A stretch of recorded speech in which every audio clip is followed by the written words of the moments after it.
So welcome everyone to this edition of ROV Meditation Practice Tips. And today, Stephen and I are going to talk about what we're calling the Enlightenment Switch. So you may think of a light switch and it does have a little bit of that meaning that you could sort of switch on enlightenment, but it also more fundamentally is a switch in the fundamental way that we perceive ourselves in the world. So it's a fundamental switch in perception from object-oriented awareness to resting as awareness itself. And this seems like it's a really tricky thing as we try to point to it and try to guide into it. And it's something that I think we're so conditioned to object-oriented awareness that our brains are so tuned to that we don't even realize that there's another possibility. And as we approach awareness itself, we tend to turn it into an object because we're so used to doing that. So today we're going to talk around this, point at it, and use some metaphors that hopefully will help to open up the experience, to open up awareness itself. So let's begin with the idea of how our normal objective or object-oriented awareness works. So say you're looking at something like, let's say like my finger. And we've done this before where we had you focus on the point of the finger. So just focusing on that tiny little focal object, and then have you focus on the whole finger. So just a little larger focal object, and then to become aware of the space surrounding the finger. So just take a moment to do that now, is just be focused right on the point, the tip of my finger. And just feel what you're doing internally in your mind to focus there.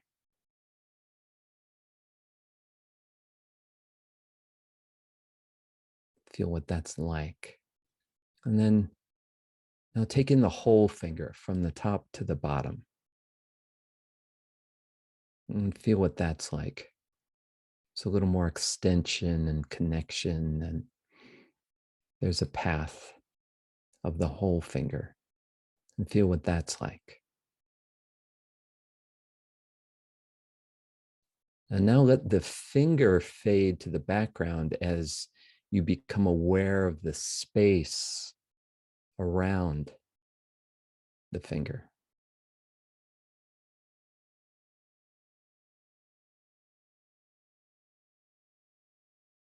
So feel what that's like to be aware of space. And as you do this visually, see if you can do it also kinesthetically, to feel the space around you.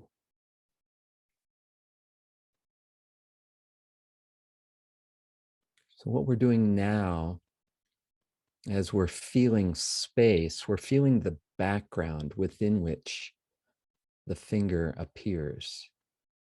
We're kind of making a switch so that the background comes into the foreground. You're now really aware of space. Now, as I drop my finger, continue to be aware of space, to feel space. So initially, you may still have this object orientation, to feel the space as an object separate from you. So there's a further refinement of this switch to now be space, to rest as space.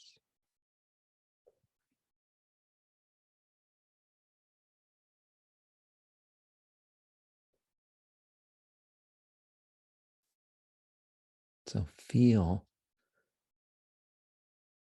that you are space. And space is very akin to awareness itself, which is like a space within which objects and experiences and thoughts and feelings arises.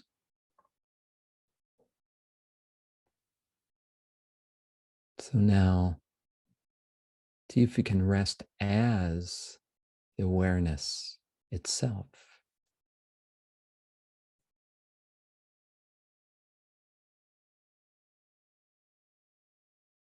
Feeling you are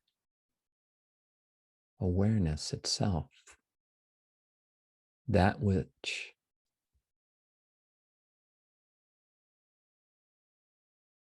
contains all experiences.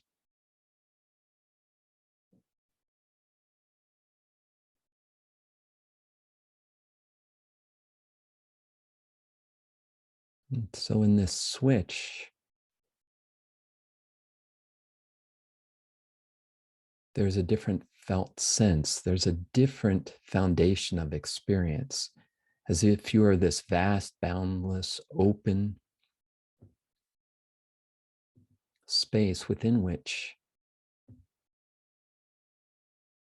experiences arise. And experiences now are not separate from this space. They are arising within the space as part of the space, just as clouds are in the sky. Awareness itself is the sky, and clouds are moving through the sky as part of the sky, not separate from it.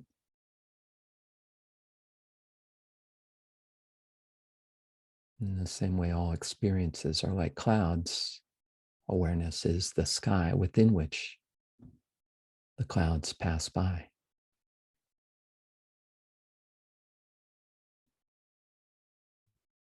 And as this realization opens up,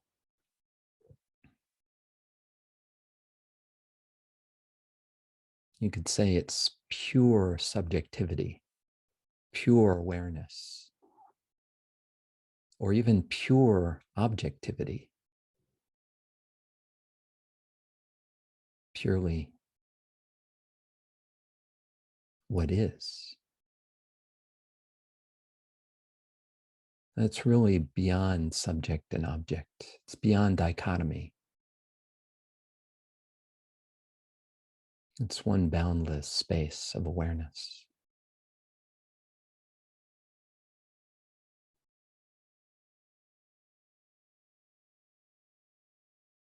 So now become aware again of your body.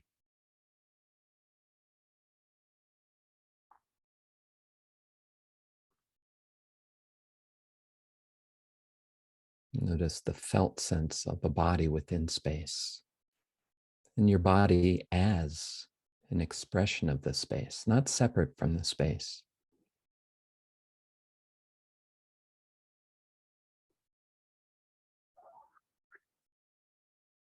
And now, Stephen's going to talk about some other ways of pointing into this experience and some how to move past object-oriented awareness into this all-inclusive, all-embracing awareness. So, Stephen, I'll pass over to you. Thank you, Kevin. So remain in this space of awareness that Kevin's just guided you into. So as you're listening, don't focus on me or the screen. Let your eyes look into the space beyond the screen. And just for a moment, be aware of awareness itself. So as Kevin's guided you, you are that awareness. And everything, including my voice and what we're going to share, arises into that space of awareness. So yesterday, I met with a very good friend of mine, a researcher, and someone who's attended both of our courses here, the Raising of Vibration courses. So his name's Shinsuke Aoki, and he's a researcher with the Dentsu Science Lab in Japan.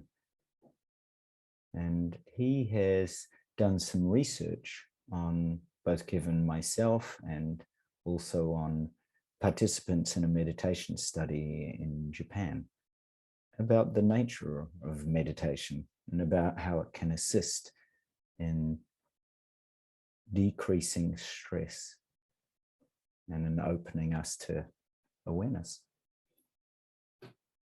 And one of the discoveries that they made, which has of course been researched many times, is that in beginner meditators, they were able to show that through participation in our Raising Our Vibration courses over even just as little as 3 weeks, there was a significant decrease in stress related to work and productivity, or the requirements, especially in Japan, of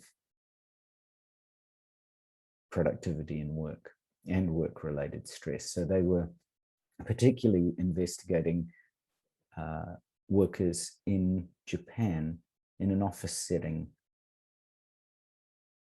in the work environment, and how the practice of meditation, particularly the meditation practices of the first 3 weeks of the Raising Our Vibration course, could assist.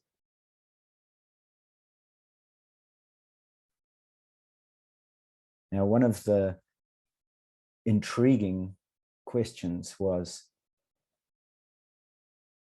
Shinsuke was curious why the differences of meditators like myself or Kevin showed such a marked difference between the very early meditators and someone who's meditated for quite some time.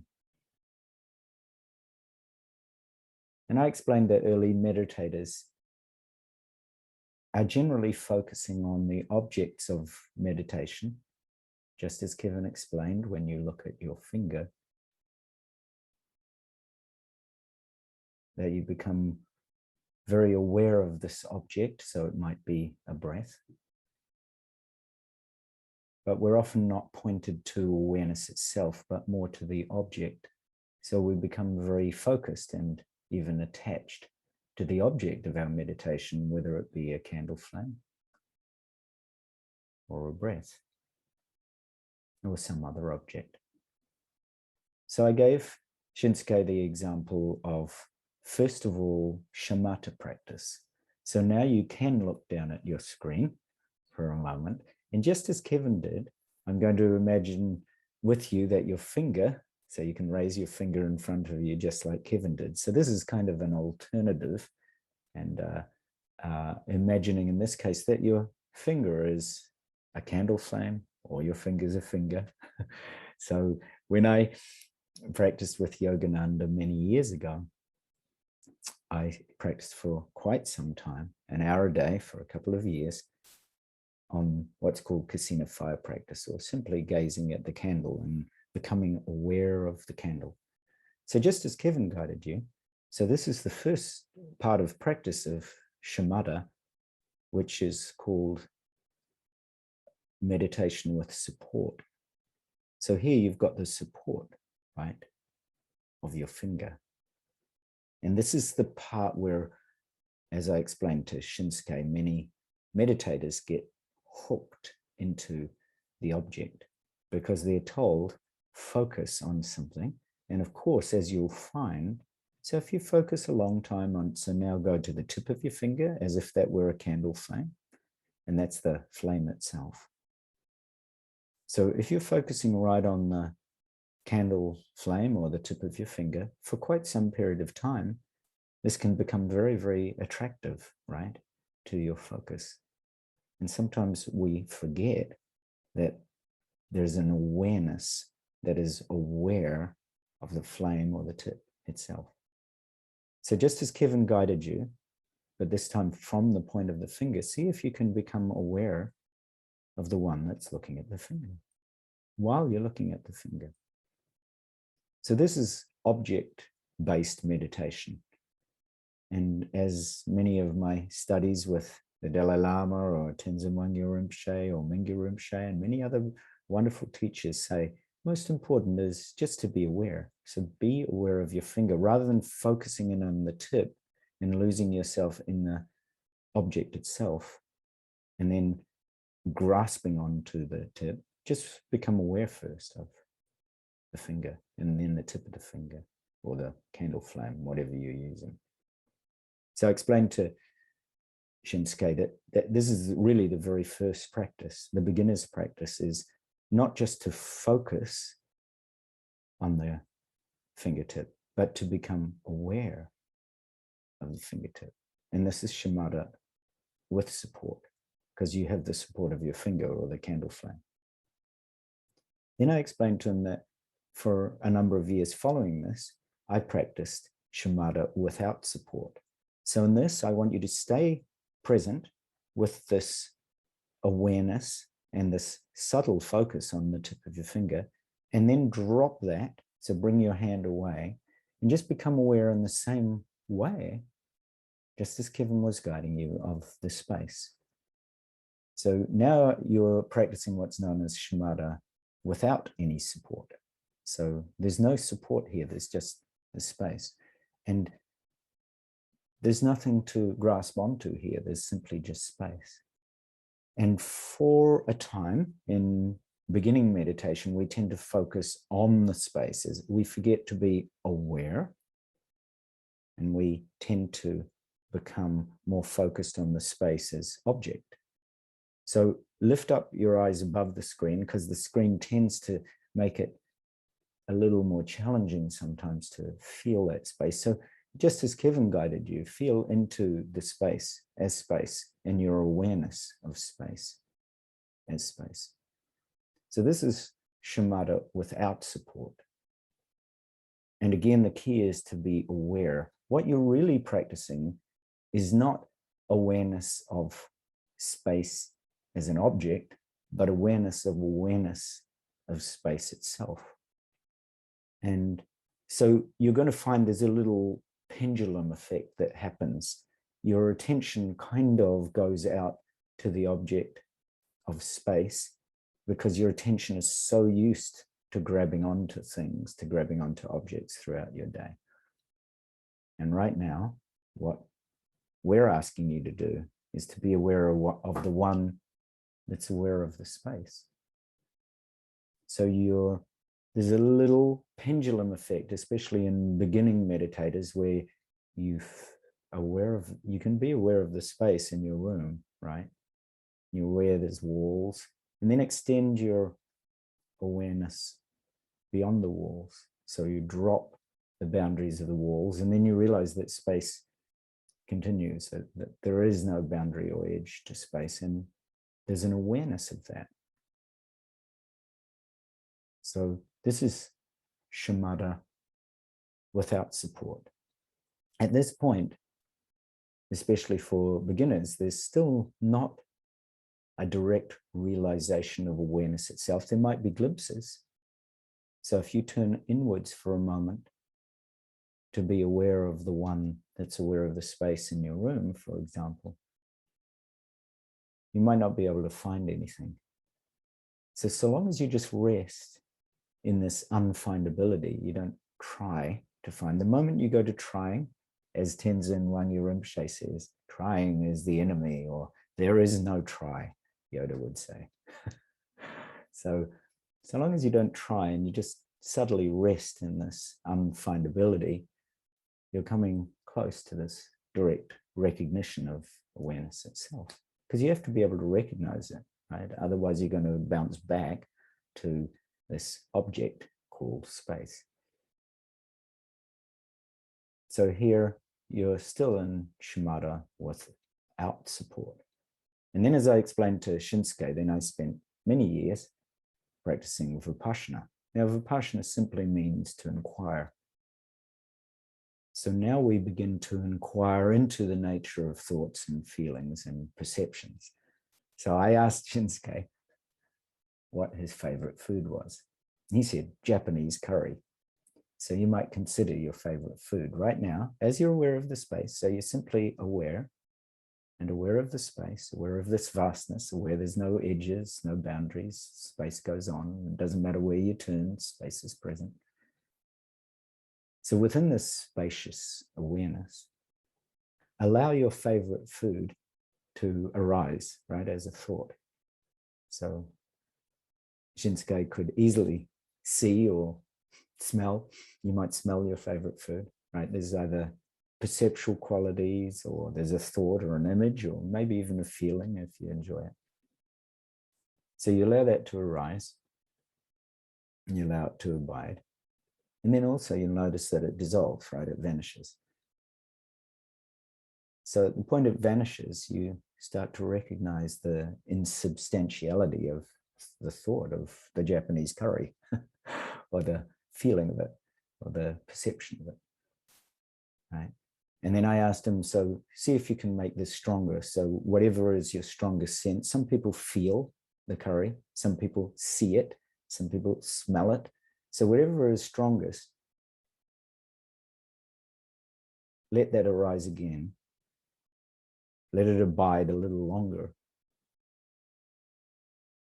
And let it dissolve when it naturally dissolves, right? And now I can smell it so strong, it feels like it's kind of saturating the room. So I asked him, is it clearer? He said, yeah, it's very clear. I said, is it vivid? He said, yeah, it's vivid.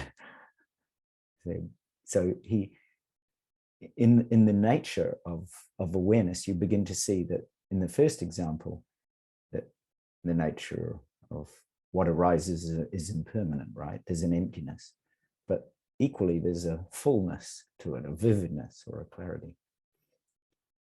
And this is part of the investigation of Vipassana, right? The emptiness of being and the fullness of being. And then I asked him to take his attention to a sad thought. So bring up a sad thought, right? And be aware, as just like the Japanese curry, right? The sad thought arises out of awareness, out of the space of awareness. So you're aware. Now you're starting to become aware. Oh, I can do this with Japanese curry. This arises. And the vividness arises too. And now the sadness, maybe a sad thought, maybe a friend that you miss, or during the pandemic, something that has been a little challenging. So there might be a sadness around missing your connection with friends, or just not being able to fly around the world like you usually do, or not being able to get out in the simple ways you do. So there just might be this pang or this kind of feeling. So you can let that feeling arise, right? And you can let it abide. And you can let it dissolve. And you become aware now that you're aware all the time. There's something constant and unchanging. You were aware of the Japanese curry, or your favorite food. Then you were aware as you made it more vivid. And then you're aware of this sadness or feeling. There's something constant and unchanging.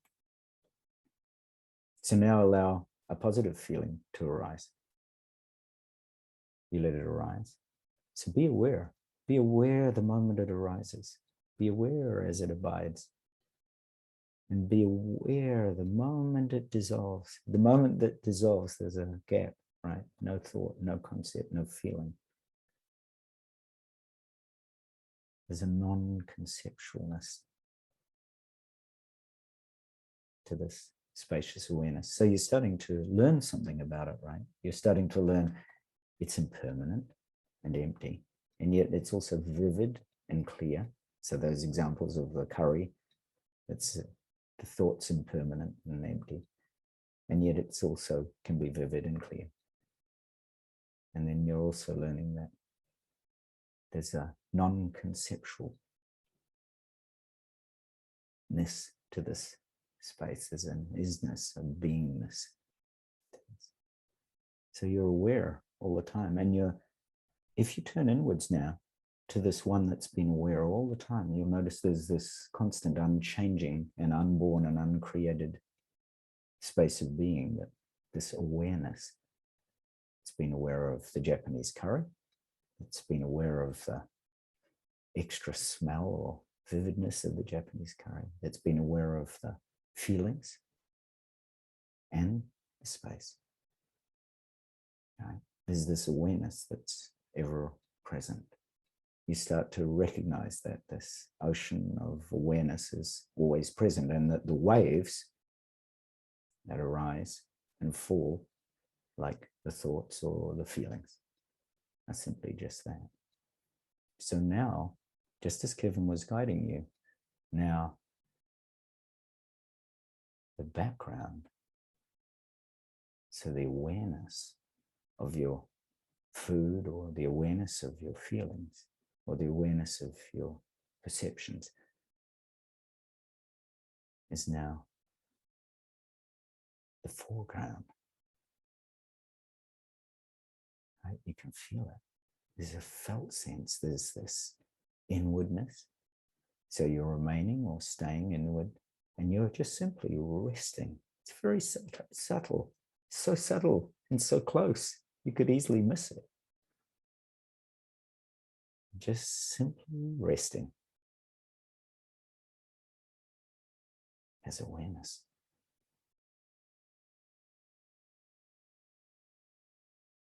So incredibly close that you just might miss it. As the Buddha said in the forest, it's so incredibly simple, nobody will believe it, because awareness is there, unchanging, present, limitless, timeless, all the time, eternally. So you're aware right now of everything. You can allow thoughts, you can allow experience, you can allow whatever comes into your day simply to be. So as you go about your day, rest in this felt sense of presence, of awareness. As you go about your day, rest in this inwardness, this tranquility and serenity, this inwardness that all awakened beings know. So Kevin, I'll pass back to you with that beautiful felt sense from your guiding. Made it very easy for me to share about awareness of Japanese curry. Thank you. Thank you for that beautiful example and guiding. And so as you rest as awareness, as that which is unchanging, which is the boundless background that is always here, always present, do you notice there's an end to seeking an experience? There's an end to running after something and grabbing after things. And there's a realization of that which is timeless and boundless and uncreated and unborn. And the steps of meditation, the focal objects, are supports. We learn how to focus so that we understand what focusing is. Only by understanding what focusing is do we understand what letting go is. You can't let go if you don't know what grabbing on is like. And as you let go, and as you allow this background awareness to come to the foreground, and you rest as that,